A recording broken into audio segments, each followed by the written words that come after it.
السلام علیکم ورحمۃ اللہ وبرکاتہ۔ ان الحمد للہ نحمده ونستعینه ونستغفره ونعوذ باللہ من شرور انفسنا ومن سیئات اعمالنا من يهده الله فلا مضل له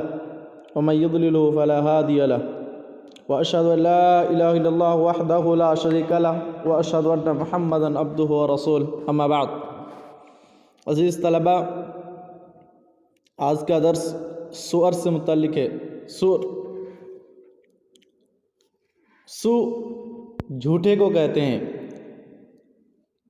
یا کسی بھی شخص کے استعمال کرنے کے بعد جو معقولات اور مشروبات بچ جائے اس کو جھوٹا کہا جاتا ہے۔ تو ہی بولے السور ہوا ما بقى فی الاناء بعد الشرب، کہ برتن میں وہ بقیہ چیزیں جو پینے کے بعد بچ جائے، یا پھر دوسرے معنی میں کہو کہ کھانے کے بعد بچ جائے۔ وہو انواع، اور اس کے مختلف قسمیں ہیں۔ نمبر 1، پہلی قسم سؤر الآدمی، کہ آدمی کا جھوٹا۔ تو آدمی کے جھوٹے کے بارے میں مؤلف رحمہ اللہ یوں رقم تراز ہے، وَهُوَ طَاهِرٌ مِّنَ الْمُسْلِمِ وَالْكَافِرِ وَالْجُنُبِ وَالْحَائِدِ، کہ آدمی کا جھوٹا وہ پاک ہے، خواہ مسلمان کا جھوٹا ہو یا کافر کا جھوٹا ہو یا پھر جنوبی شخص کا جھوٹا ہو یا پھر حائض کا ہو، ان تمام کا جھوٹا پاک ہے۔ جہاں تک کہ اللہ رب العالمین کے اس قول کی بات ہے کہ انما المشرکون نجس، کہ مشرکین کافرین نجس ہے، تو گویا کہ اس قول کا ظاہری مفہوم یہ ہوتا ہے کہ جب کافر اور مشرک نجس ہے، ناپاک ہے، تو اس کا جھوٹا بھی ناپاک ہونا چاہیے۔ تو مؤلف رحمہ اللہ کہہ رہے جہاں تک کہ اس قول کی بات ہے فالمراد بہ نجاستہم المعنویہ، تو یہاں نجاست سے مراد نجاست معنوی ہے، جیسے کہ ہم شروع کے درس میں اس کی تشریح کر چکے ہیں اور اس کی قسموں کو بھی بیان کر چکے ہیں۔ تو یہاں جو نجاست ہے، یہاں نجاست معنوی ہے، بنابر کافر کا جھوٹا بھی پاک ہے۔ اب کس اعتبار سے نجاست معنوی ہے؟ تو وہی کہہ رہے کہ من جہت اعتقادہم الباطل، ان کے باطل عقیدوں کی جہت سے، وعدم تحررہم من الاقدار والنجاسات، اسی طرح ان لوگوں کے نہ بچنے کی وجہ سے عام نجاسات اور گندگیوں سے، لا ان اعیانہم وابدانہم نجاست، نہ کہ یہ اس کا مفہوم ہے اس آیت کا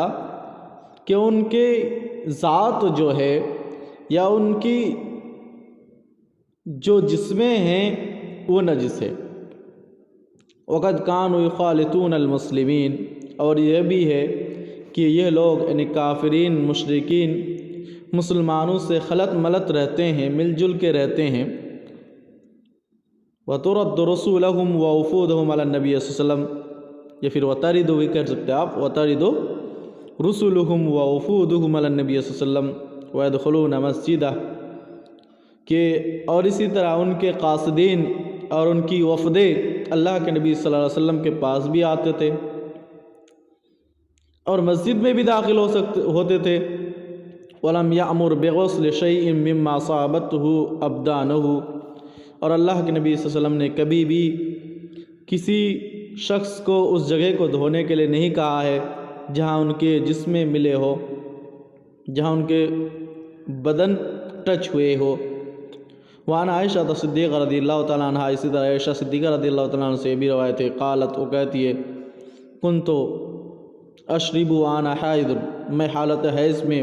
پیا کرتی تھی، فاناولہ النبی صلی اللہ علیہ وسلم، پھر کہ میں اس کو اللہ کے نبی صلی اللہ علیہ وسلم کی طرف دے دیتی تھی، فیضع فاہ علی موضع فیہ، چنانچہ اللہ کے نبی صلی اللہ علیہ وسلم میرے منہ رکھنے کی جگہ منہ رکھ کر کے پیتے تھے۔ رواہ مسلم۔ خلاصہ کلام یہ ہے کہ خواہ جنوبی ہو، حائدہ ہو یا کوئی بھی قسم کے لوگ ہو، اگر ان کا جھوٹا ہے تو وہ جھوٹا پاک ہے، نجس نہیں ہے۔ دوسری قسم سور ما یؤکل لحمہ، ان حیوانات اور ان جانوروں کے جھوٹے کا حکم جس کے گوشت کھائے جاتے ہیں۔ تو جس کے گوشت کھائے جاتے ہیں کیا اس کا جھوٹا پاک ہے یا ناپاک؟ تو مؤلف رحمہ اللہ کرے وَهُوَ طاہر، وہ بھی پاک ہے، لِأَنَّ لُعَابُهُ مُتَوَلِّدٌ مِّن لَحْمٍ طَاہِرٍ فَأَخَذَ حُكْمُهُ، اس لیے کہ ان کا جو لعاب ہے، ان کے منہ سے جو جھاگ نکلتے ہیں وہ کہاں سے پیدا شدہ ہے؟ ان کے گوشت سے۔ تو جیسا کہ گوشت کا حکم ہے ویسا ہی حکم گویا کہ اس کے لعاب کا ہونا چاہیے، اس اعتبار سے اس کا حکم اس سے لے لیا گیا ہے اور کہا جاتا ہے کہ وہ بھی پاک ہے۔ قال ابو بکر بن المنذر، امام ابو بکر بن منذر نے کہا اجمع اہل العلم علی ان الصور ما اکل لحمہ، کہ اہل علم اس بات پر اتفاق کر چکے ہیں، اہل علم کا اس بات پر اجماع ہے کہ ان حیوانات اور ان جانوروں کا جھوٹا جن کے گوشت کھائے جاتے ہیں یا جن کا گوشت کھانا جائز ہے، اور اسی طرح اس کا جھوٹا بھی پینا جائز ہے، والوضوء بھی، اور صرف یہی نہیں بلکہ اس کا جھوٹا پانی سے وضو کرنا بھی درست اور مناسب ہے۔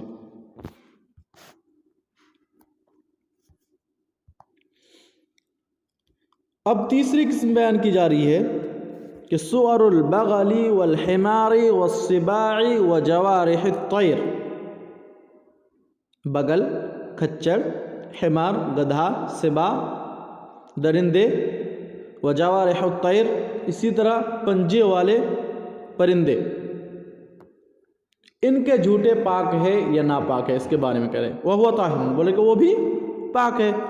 لحدیث جابر رضی اللہ تعالیٰ عنہ عن النبی صلی اللہ علیہ وسلم، جابر رضی اللہ تعالیٰ عنہ کی حدیث کی وجہ سے وہ نبی کریم صلی اللہ علیہ وسلم روایت کر رہے ہیں، انا اتوضأ بما افضلت الحمر، کہ اللہ کے نبی کیا ہم اس سے وضو بنا سکتے ہیں جو گدھے سے بچ جائے، یعنی گدھا کے پینے کے بعد بچ جائے؟ قال نعم، ہاں، وبما افضلت السباع كلها، اور صرف یہی نہیں بلکہ اس طرح کے تمام درندوں کے بچے ہوئے پانی سے بھی وضو کر سکتے ہو۔ اخرجہ الشافعی والدارقطنی والبیہقی۔ وقال له اسانید اذا ضم بعضها الى بعض كانت قویۃ، اسی طرح یہ بھی کہا گیا ہے کہ اس کے مختلف اسانید ہے، جب ایک کو دوسرے کے ساتھ ملا دیا جائے تو اس میں اور زیادہ تقویت پہنچ جاتی ہے۔ وعن ابن عمر رضی اللہ تعالی عنہما قال،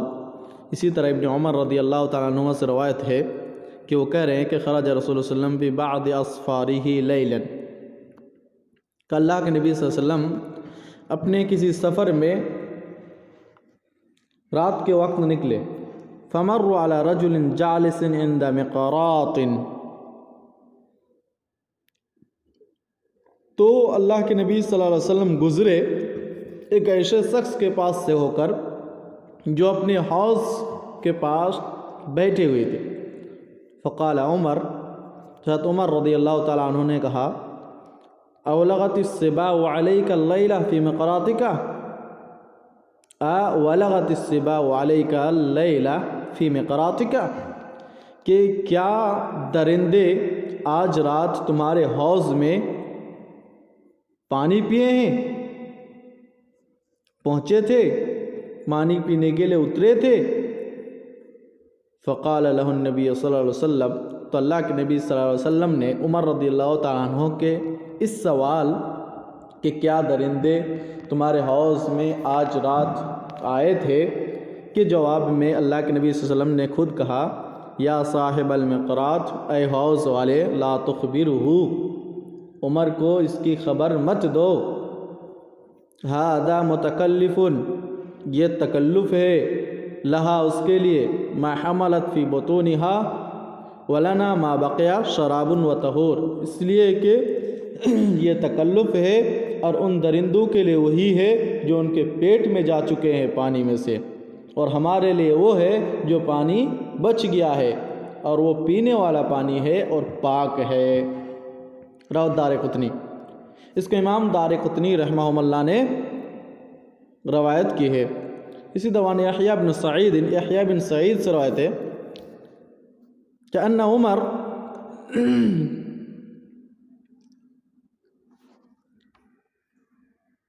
خرج فی رکب فیہم عمرو بن العاص، اپنے دور خلافت میں عمر رضی اللہ تعالیٰ عنہ کسی سفر کے لیے نکلے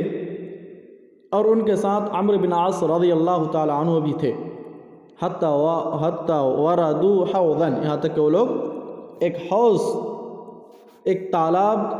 کے بغل میں اترے۔ فقال عمرو، تو عمرو بن عاص نے کہا، یا صاحب الحوض، اے تالاب والے، هل ترد حوضک السبع، کیا تمہارے حوض میں درندے آئے تھے؟ فقال عمر، حضرت عمر رضی اللہ تعالیٰ عنہ نے کہا، لا تخبرنا، ہمیں اس بات کی خبر نہ دو، فإنا نرد على السباع وترد علينا، اس لیے کہ ہم درندوں کے بعد حوض پہ اترتے ہیں اور کبھی کبھی ہمارے بعد درندے حوض میں آتے ہیں، تو کبھی وہ آتے ہیں اور پانی پی کے چلے جاتے ہیں، پھر ہم آتے ہیں اور ہم پی کے چلے جاتے ہیں، پھر ہمارے بعد وہ آتے ہیں، اس لیے ہمیں اس کی خبر نہ دو۔ اس کے آنے یا نہ آنے سے کوئی فرق نہیں پڑتا ہے، پانی پاک ہے اور پاک رہے گا، خواہ اس کا جھوٹا ہو یا پھر نہ ہو۔ خلاصہ کلام یہ ہے کہ اس سے معلوم ہو رہا ہے کہ درندوں کا جو جھوٹا ہے